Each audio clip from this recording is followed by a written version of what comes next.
Hey there, it's Lacy J from Space Bear Media, the makers of Lost in My 40s. Did you know that Space Bear Media also has a YouTube page where you can go to watch a video pre-show before every podcast episode? If you haven't watched it yet, stop, go there, do so, and then come back.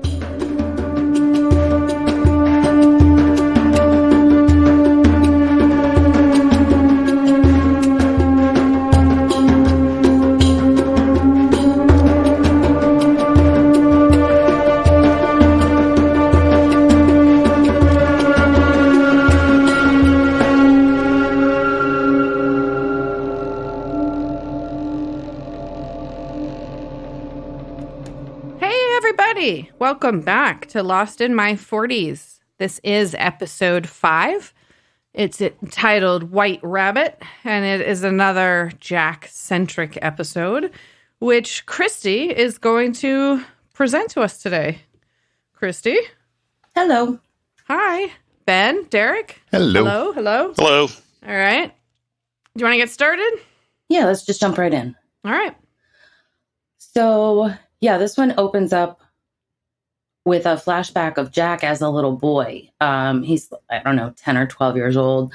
And a friend of his is getting beat up by some bully. And then a different bully is telling Jack to stay down. Jack, being Jack, does not stay down. He gets up and the bully is like, you should have stayed down. And he punches him. I do want to point out it's the second time that the show has opened on Jack's eye. Oh, yeah. Yes, I did notice that as well. Yeah. All right. Go ahead. So now we're back in the present, and Charlie is like frantically running over to Jack, and he's yelling about some drowning woman and talking about how hobbits don't swim. They fish because they live on islands, but they can't swim. Yeah. Exactly. So Charlie, you're too Jack, inconsistent, buddy. Yeah. So Jack takes off into the water, swimming his little heart out.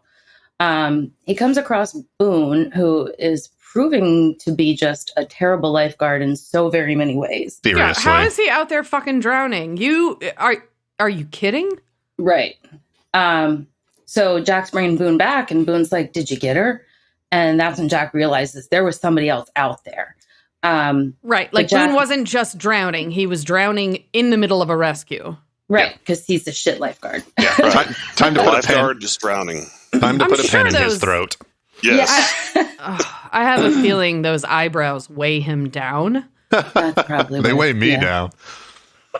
So anyway, Jack makes the decision to just bring Boone back. Boone keeps telling him, "Leave me, I'll be fine." But Jack's like, "No, you're drowning, so I'm going to bring you back, and then I'm going to go back out and get her." But by the time he goes back out for the woman, he's too late, and she's gone. So now we cut to Boone sitting on the beach, and he's just, looking off into the ocean, and he's all sad because he's a shit lifeguard. And then pans over to Jack having a chat with Kate about how he made the decision not to go after the lady until he had brought Boone back. He's really, really in his head about the whole thing. And then Jack sees the man in the suit standing in the surf. And he asks Kate if she sees the man, and she's like, "When was the last time you slept?" Because she clearly thinks that Jack could use a nap at this point. I'm going to jump in here because he says, I never knew this woman or whatever. And I can't remember if it's Kate or he got some information that her name was Joanna. And then she was going there. She was going on a scuba diving trip. So we've got two people, a lifeguard and a scuba diver, and they're the ones who drown. Exactly. I thought that was interesting. Well, if she had had her oxygen tank, maybe she wouldn't have drowned. True. Oh, yeah. That's true. Or a pen. Yeah. Yeah. What Jack said in that moment, he said, "We've been here 6 days and I didn't say a word to her."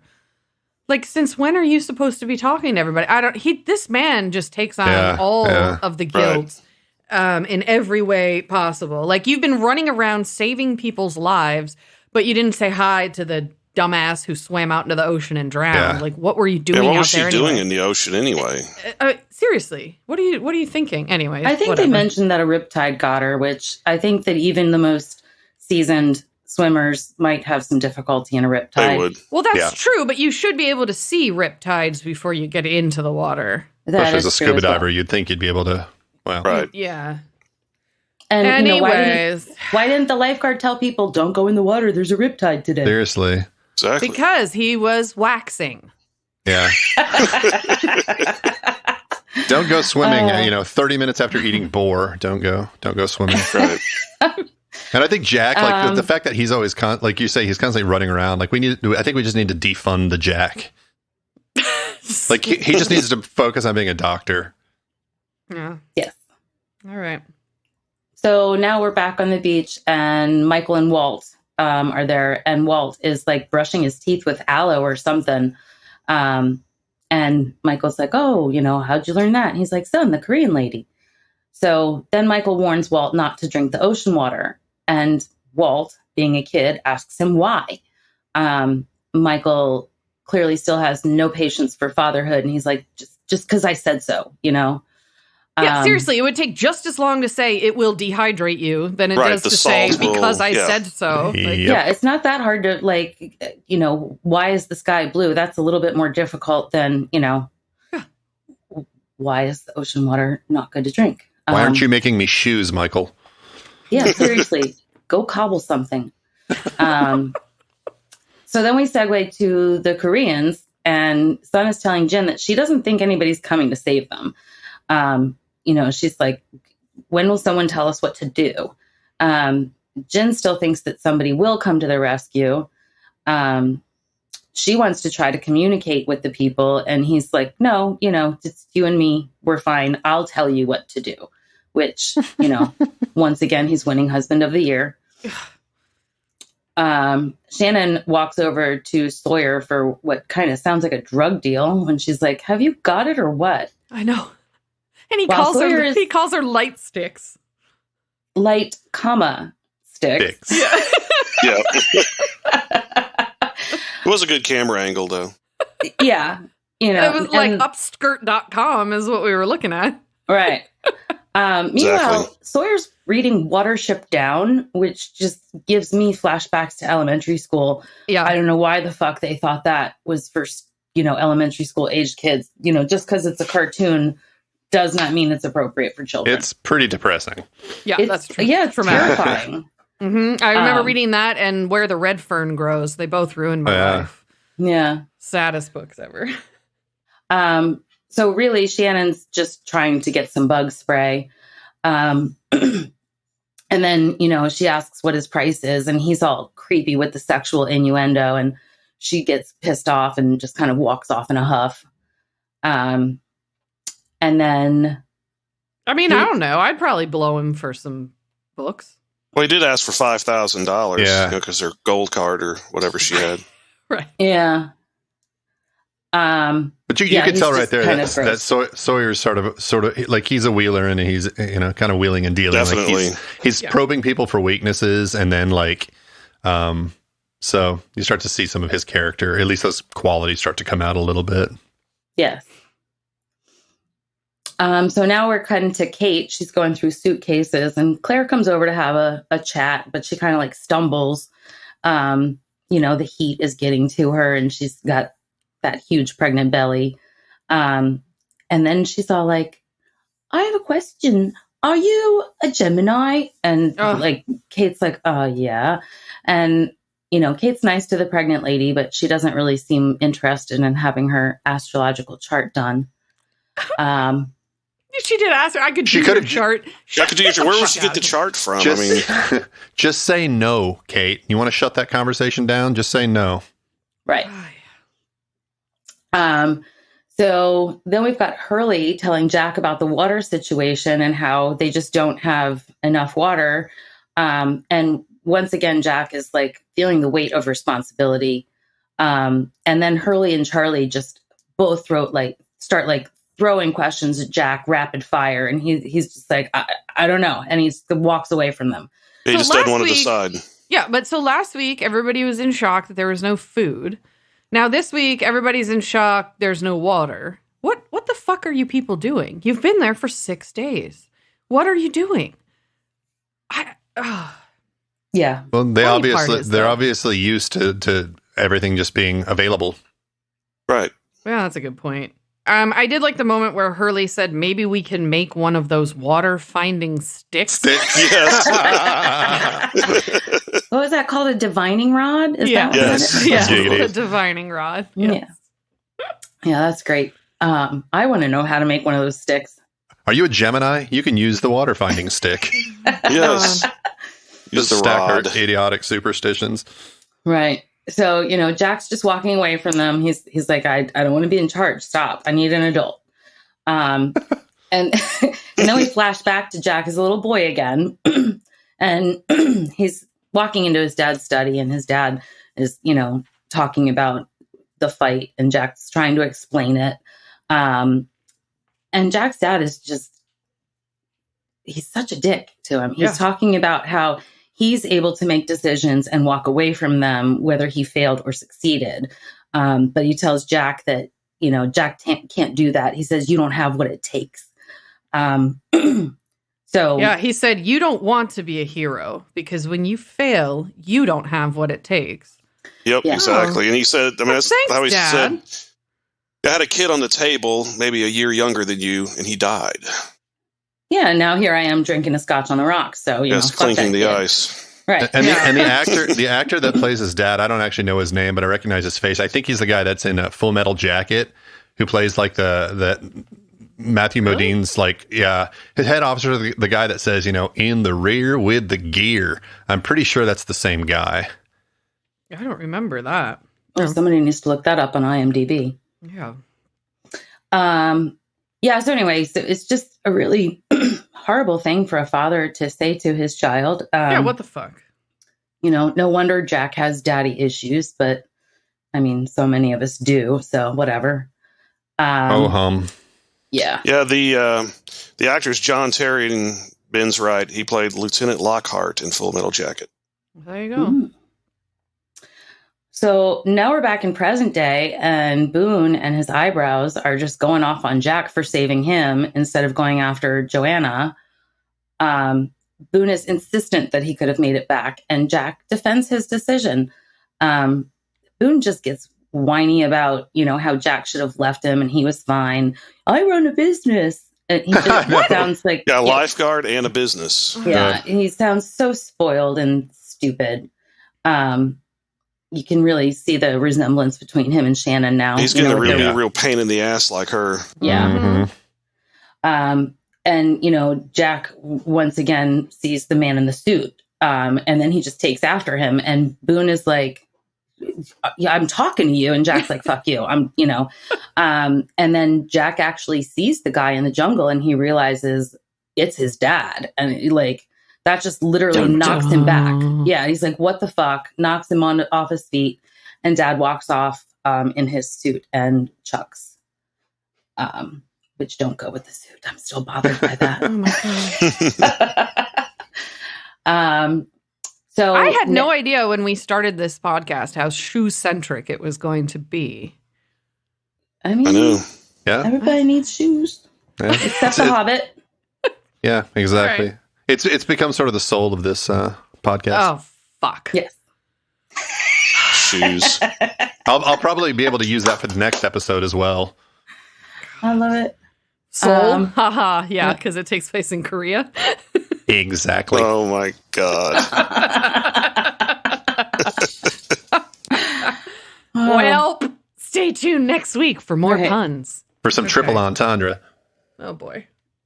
Okay, so now we're in another flashback, and we see Jack's mother, and she's telling him that his father's gone, and she wants Jack to go and bring him back. And Jack's like, I can't do that. Apparently, the two of them are estranged. Maybe it's because Jack's dad was a dick to him. Yeah, but she says something like you owe him after what you did. So. Yeah, that was the question. Like, what did Jack do? Yeah, they didn't talk for several months. She's like, he doesn't have any friends. It has to be you. This is after what you did. Yeah. You have to go bring your father home. And he's like, well, where is he? And she says, Australia. So that's kind of random, but okay. I guess Jack's going to Australia to look for his dad. We're on a walkabout. Right. So, yeah. Daddy's down under. So now we're back to like present day, and Claire finally collapses due to heat, dehydration, and pregnancy. And they realize I think Mercury was just in retrograde, actually. Oh, God. So yeah, Jack's gone, the water's gone, and Locke's like, well, I'll go look for water, you know. So he goes into the jungle in search of water. Jack's running around the fucking jungle looking for his dad. We cut to another flashback of Jack, this time in Australia, and he's talking to his father's hotel concierge. His dad's wallet is still in the room. You know, like, who leaves their wallet in the room? So we're back in the jungle, and Jack is still following this apparition. Wait. Jack said something amazing in that flashback that I wanted to bring up. Okay. He's like arguing with the guy, and he says, "My father is the chief of surgery." What the fuck are you talking about? Like, every hospital has a chief of surgery. Yeah, and the guy's you're in Australia. And the guy down under won't know.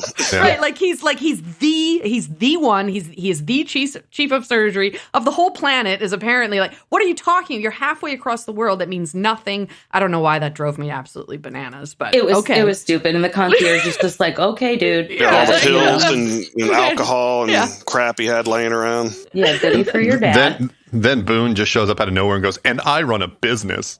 Oh my God. He pulls out a pen. Yeah.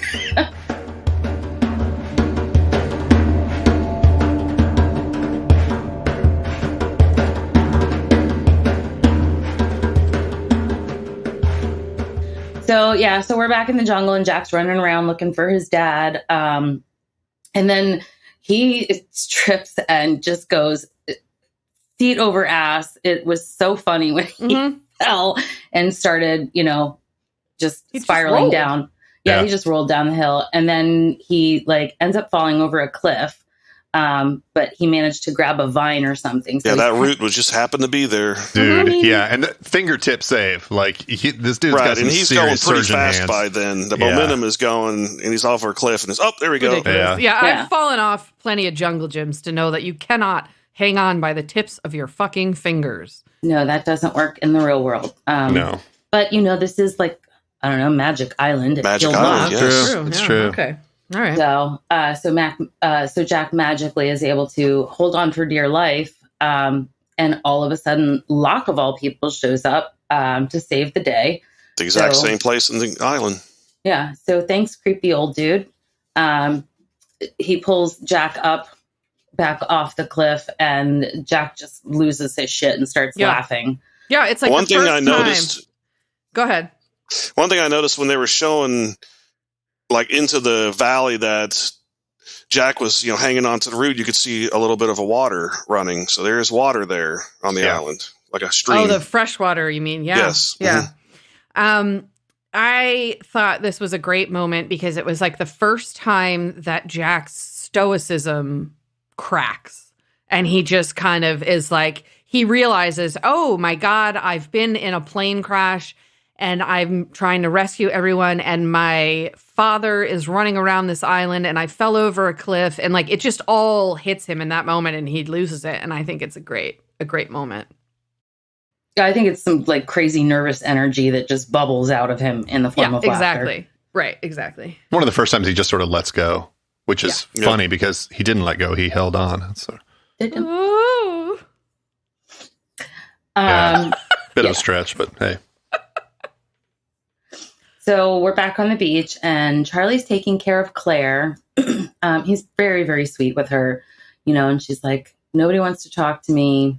They're afraid of what's going to happen when the baby comes, she's, clearly going to pop soon.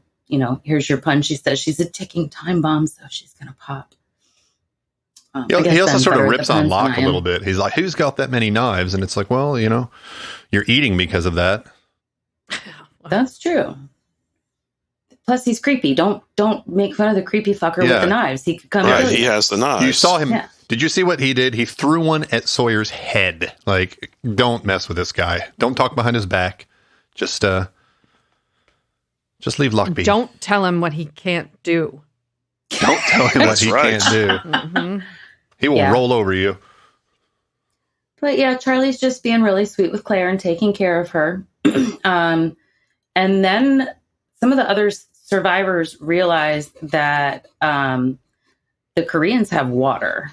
So Saeed runs over to like interrogate them, which is dumb because the Koreans still don't speak English. And I was also a little bit like annoyed with Hurley, which I don't normally get annoyed with Hurley, but he's like, the Chinese people have water.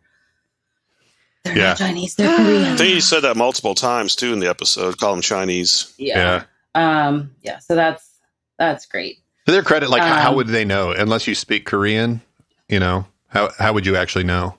I don't speak Korean or Chinese or Japanese, but I can tell the difference between the three languages. Yeah, there's a definite kind of cadence. Yeah, exactly. Yeah. It's the cadence that you can figure it out. Yeah. But I mean, whatever. Yeah. I guess you can't necessarily expect it, but then maybe he could say the Asian people instead of just deciding they're Chinese. Yes. Yeah. That would be the best way to go. So yeah. Chinaman is not the preferred nomenclature, dude. So Saeed is like yelling at Sun about the water. And he insists that Sun understands him. Yeah. And then it turns out Sawyer gave them the last of his water and he traded them for a fish. He's like, water has no value. It is going to rain, but I don't fish and the Korean dude does. So it was a good trade for him. And then I love when Kate goes to like confront Sawyer and Saeed's like, no, don't even confront him. If you have patience, a rat will lead you to his hole. Mm-hmm. And he absolutely did. So then Kate and Sawyer get into an argument over the water and they kind of like wrestle with who's on top of each other. And that was a little sexy.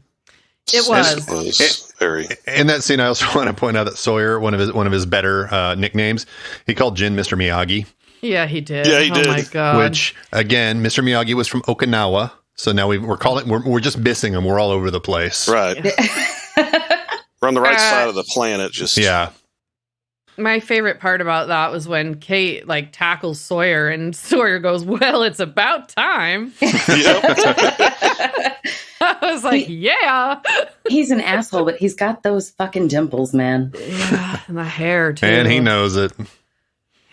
Yeah, he's kind of he's the dirty rednecky guy that you're like, I don't care how dirty you are. I still think you're hot. I still wonder like what he's trading with his stylist. Like how is he keeping his stylist, paid on the and fed island and all that? Oh yeah.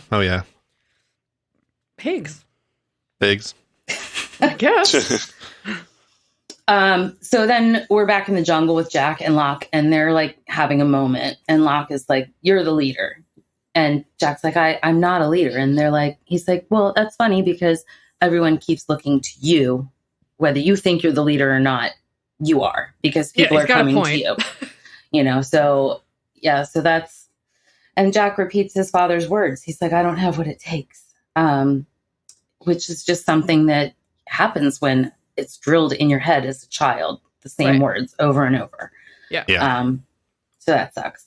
One other thing I noticed during that scene is Sawyer gives Kate the badge because she's the new sheriff. Oh, yeah. He did say that, True. yeah. That was fun. So, yeah, Locke is like, okay, well, I'm going to go back to the beach. And Jack's like, I'm going to come with you. And Locke's like, no, you need to stay. You're on a, like, I guess a side quest. I don't know. Yeah. So, he's like, you have to stay out here until you find what you're looking for. And then he mentions the White Rabbit, Alice in Wonderland. And he tells Jack that the island is different. It's special. And he says, what if everything that happens here happens for a reason? And that's when Locke tells him that he's looked into the eye of the island and what he saw was beautiful. Referring to the monster. So, I guess the monster's beautiful. Yeah. And then Locke is like, okay, I'm going to go look for water. Bye. Have fun. And that was your moment of creepy Locke. Yes. I think Locke had a great quote there. Other than talking about like looking into the eye of the island and it was beautiful, but he says a leader cannot lead until he knows where he is going. Oh yeah, which I think that's pretty dead on. And as like especially in Jack's position where he's sort of like a reluctant leader. Mm-hmm. Well, and once again, Locke is having his philosophical moment after his namesake. So yeah. So Jack's made himself a little campfire, and he's reflecting back on his time in Australia. And we cut to the police taking him to identify his father's body. So they, pull back they open the bag or whatever, and Jack says, "That's him." And he starts crying. And then he's crying now too, like on the island as he's thinking about it. Cause he's sad, even though his dad was a dick, he's sad that his dad's dead.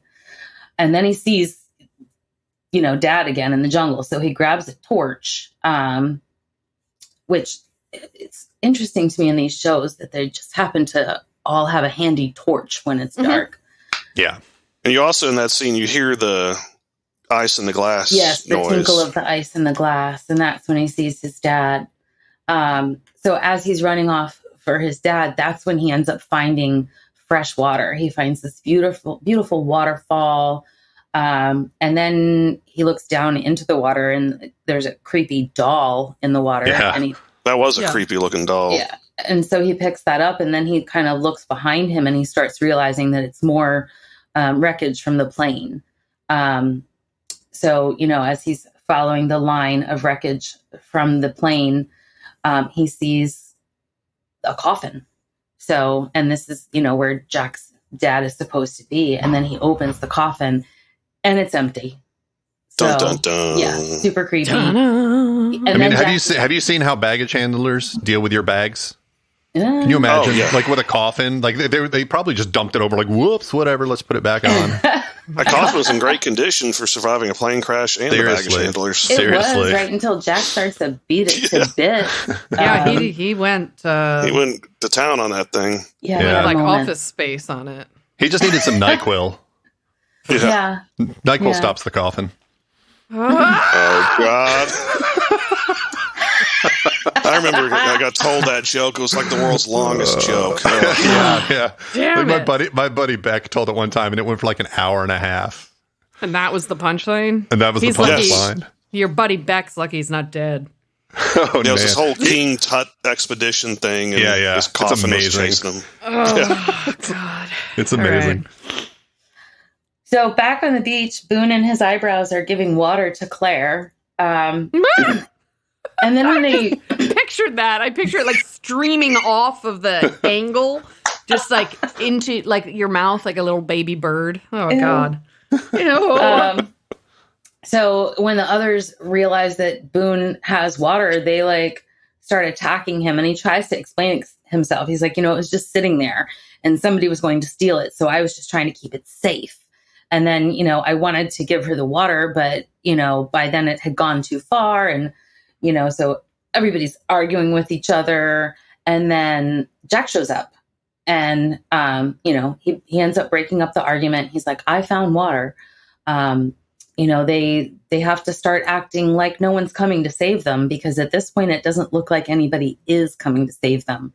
Yeah. Jack's being a realist about this situation. Yeah, exactly. And then he's giving them a pep talk, and he finally says, if we can't live together, we're going to die alone. Yep. Big moment. Yeah. Yep. So, and then, the show is ending and people are being kind to each other and sharing the water. And then Sawyer's being Sawyer by being rude to Boone. And he's like, how's it feel to be at the top of everyone's most hated list? And then Jack and Kate have a moment and he says, my father died in Sydney. And then that was it. That was the end of the show. There was one thing, I don't know what happened, how I missed this point, but there was one important thing in the last flashback of Jack's that I wanted to point out, where he's like trying to get the coffin on the airplane and they're arguing with him or whatever. And he says to the woman working there, I need it to be done. I need it to be over. And I thought, well, what does he mean exactly? Like, the transfer of the body or like the relationship with his father. Like he's looking for that closure. And I almost thought it was the latter, and that now he's like stuck on this island and can't get his dad's body back and have the funeral and make it like be over. So it just makes me think about his state of mind on the island. Yeah, I kind of skipped over that scene. Yeah, I just think he wanted to get his dad's body in the ground and be done with it. Yeah, that's what it kind of felt like.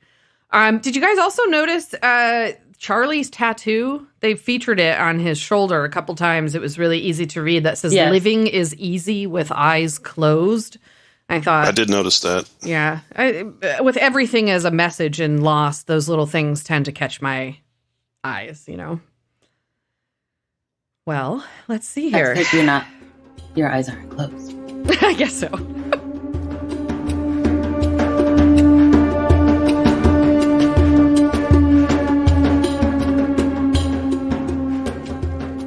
Hey, Ben.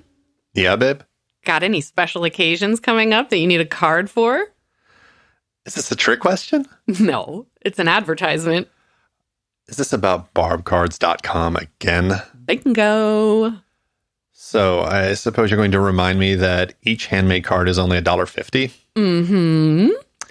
And they don't come with busy backgrounds or flowery poetry? You got it. Barbcards.com offers to-the-point communication within several different categories, including our favorite, potty mouth. And if you can't find what you want, barbcards.com can do customizations. Can I still get all of my cards for no more than $4 shipping, no matter the size of the order? You know it. Barbcards.com has got all you need. Hey, Ben. Oh, my God. What are we selling now? Merch. Our merch? Yes, sir. Shirts, coffee mugs, wine tumblers, bottle openers, stickers, magnets, and more. Your choice of product and your choice of Space Bear Media graphic from any of our podcasts. Please tell me we're not making merch now, too. Of course not. We'll stick to podcasts, and Pixis products will do the rest. Thank God. I bet you have more to say, though. Sure do. Pixis Products is a small business run by a local mom, well, local to us anyway, who needed something else to do besides being a snack bitch. A what? A snack bitch, also known as a mom with a young child. There's still more, isn't there? Yepers! Pixis Products works with other small businesses for supplies, art, and other collaborations at every opportunity, including ours. In fact, Pixis Products even gave Space Bear Media our own storefront on their site. You can find us at shopspacebear.com. Say what? You heard me. Go to shopspacebear.com and buy something.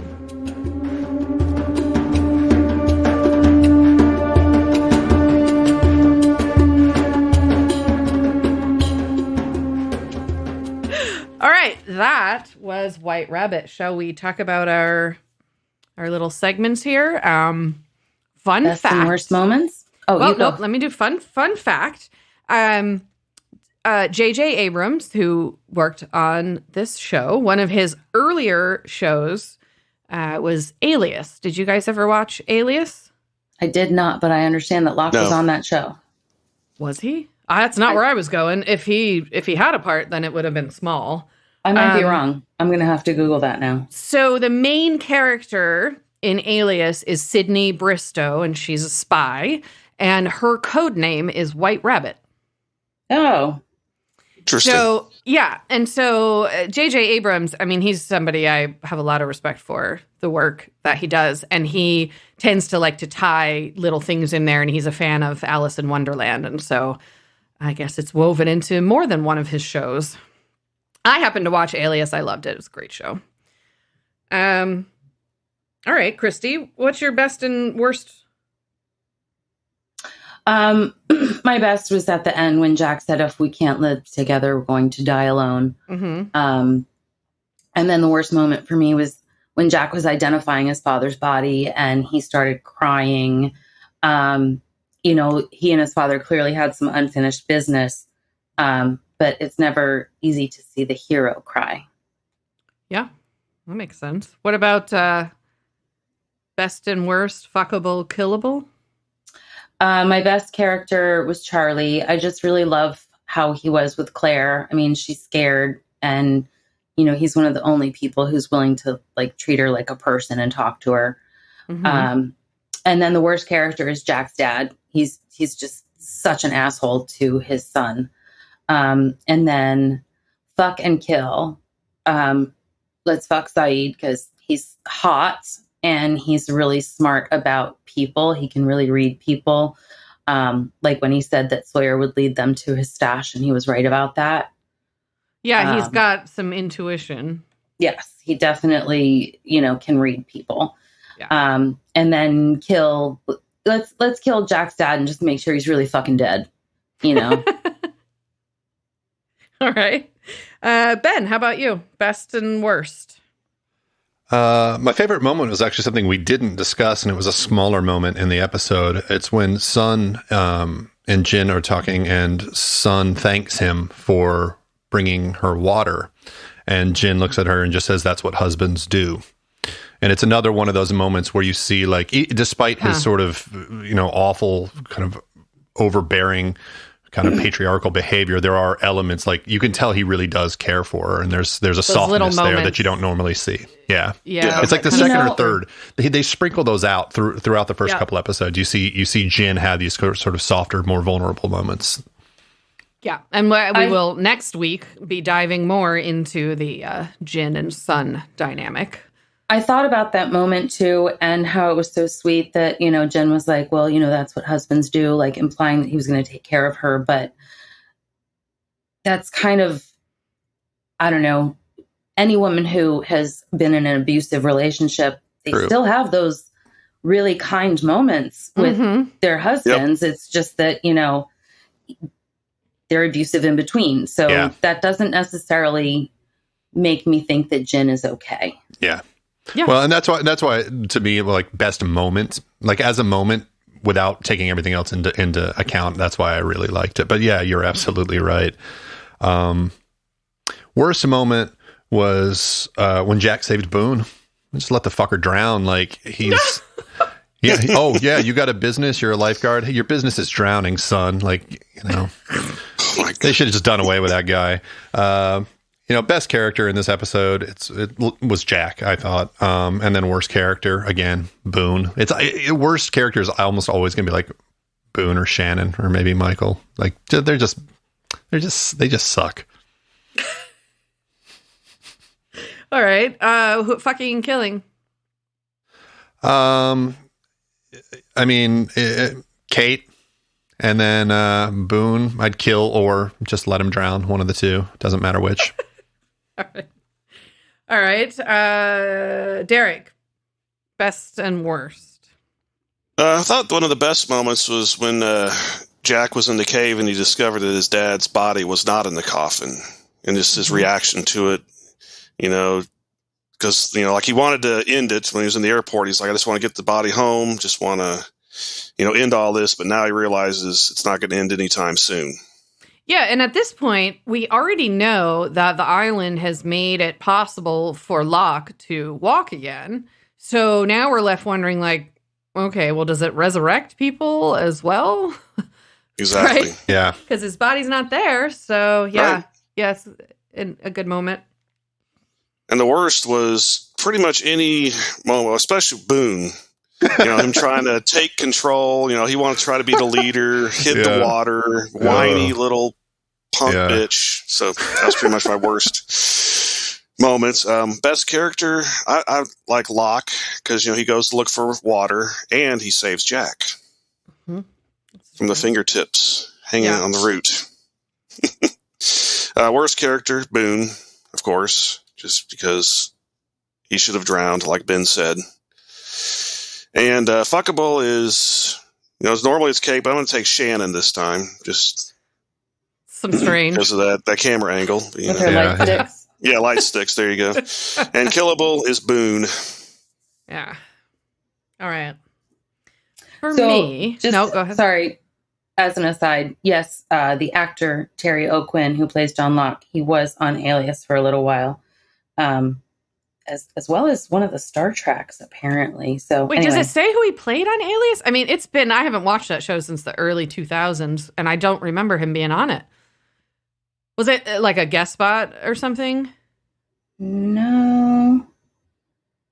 You go ahead and do yours, and then I'll tell you. Let me find it. He was also in Young Guns. He played like the guy's lawyer, Mr. Tunstall's lawyer. Huh. So that was the first time I remember seeing Terry O'Quinn was in that movie. He's been around for a while. He's been in a ton of shit. Yeah. All right. So my best moment was actually the moment, Christy, you mentioned it, when Sawyer is talking to Boone and asks him like how it feels to be on the hate list. And the one thing he didn't say is he said, like, doesn't feel too good, does it? And it's like this moment of softness from Sawyer where you can kind of see like, yeah, he acts like a dick, but it might be more of a defensive move than an offensive move. So I liked that. Worst moment, I just wrote down Boone, the drowning lifeguard. It's just so dumb. Best and worst characters were Jack and Boone, and my fucking kill are actually the same, and they are both Christian Shepherd, which is Jack's dad. I don't know if they say his name, Christian, in there. I love that salt and pepper thing, but he was an awful father, so I would have to fuck him and then kill him. Just make sure you don't get knocked up, and then one doesn't lead to the other. Right. What are you showing me, Christy, on your screen? So Terry O'Quinn was FBI Assistant Director Kendall on Alias from 2001 to 2006, which is weird because he was on this show in 2004. Yeah, anyway. I think it must be like he popped in every once in a while kind of character, and it just has fallen out of my head. I would have watched that before I watched Lost. It's weird that I don't remember seeing him on Alias. Anyways, so let's do final impressions. I will start. I think this episode is the first time that we see there's a potential that Jack isn't all hero. It looks like he and his dad had some kind of falling out. His mother is blaming him. We're left wondering like, oh, well, okay, so even the hero of the show isn't perfect. And it just kind of goes more into this theme of nobody's all good, nobody's all bad. And it's just like feeding more into that theme. But it's the first time we consider that maybe Jack has also a sordid past. So that's my final impression for White Rabbit. Ben, how about you? I actually had kind of a hard time getting into this episode for some reason. I did like the sort of, I don't know, sort of quasi sort of metaphysical thing or whatever is going on where like, his father is kind of leading him somewhere, and like his father ends up leading him to the thing that's going to save them. Because it sort of stands in contrast to what he represented in life, which was like this sort of like self-involved, egomaniacal asshole who, died alone in Australia with no friends and estranged from his son. So it's almost like I don't know. It's like a repentance almost, the idea of a remuneration after death. And then there's also it sort of plays around with the idea that maybe he's not dead, like you said, like maybe the island can resurrect people. So I like those sort of aspects of it. And I do like, I do like his speech at the end where he's like, basically if we don't live together, we die alone, or something. I can't remember exactly what it was. If we don't work together, we die alone. And it was live together, die alone. Yeah, it was the first time that, like, after Locke telling him, you need to figure out where you're going, he goes there, and then that sense of leadership, he had been reluctant to do it, and then he sort of lives into it at the end of the episode. So I like that sort of development. I agree with you there. I do too. Yeah, Christy, what about you? I agree a lot with Ben. I think that Jack is finally, understanding I'm the leader here. I'm really hoping that he's done with his mental breakdown, so that he can lead the group. I'm wondering where the hell his father's corpse is. So That's a fun question. Yeah. Vincent got it. He's gnawing on the bones in the forest. So yeah, it just, I don't normally like episodes like this when there's such a suspension of reality.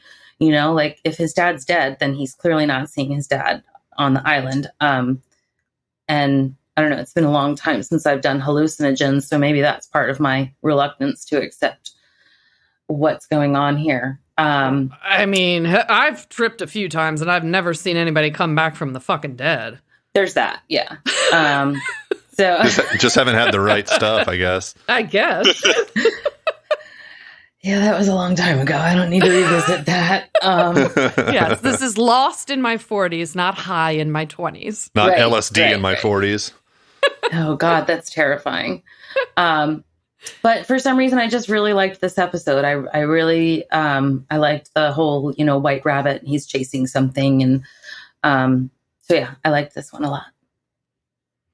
All right, Derek, final impressions and lasting questions.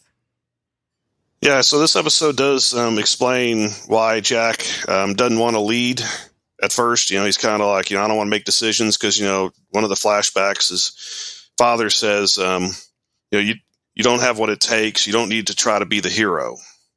Yeah. But then luckily he comes around at the end after talking with Locke and whatever happens in the jungle, and he just starts taking control again.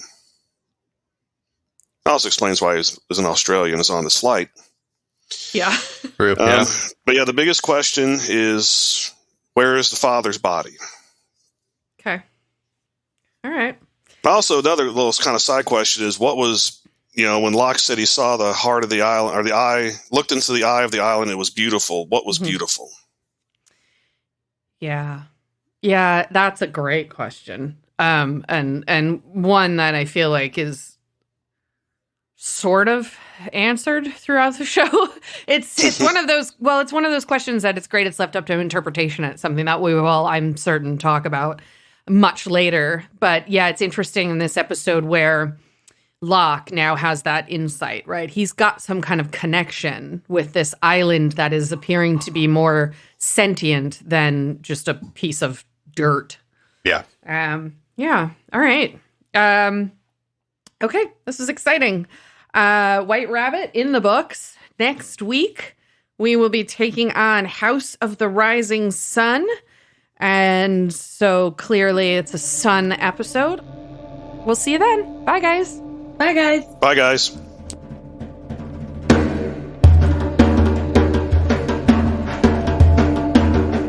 Lost in My 40s is a Space Bear Media production. Executive produced and edited by me, Lacy J. Sound engineering, editing, and original music by Benjamin Trim. Like and follow Lost in My 40s on Facebook to interact with your hosts. Plus, follow Space Bear Media on YouTube to watch our episode pre-shows. You can also find us at SpaceBear_media on Instagram and Twitter. Or come to our website, spacebearmedia.com.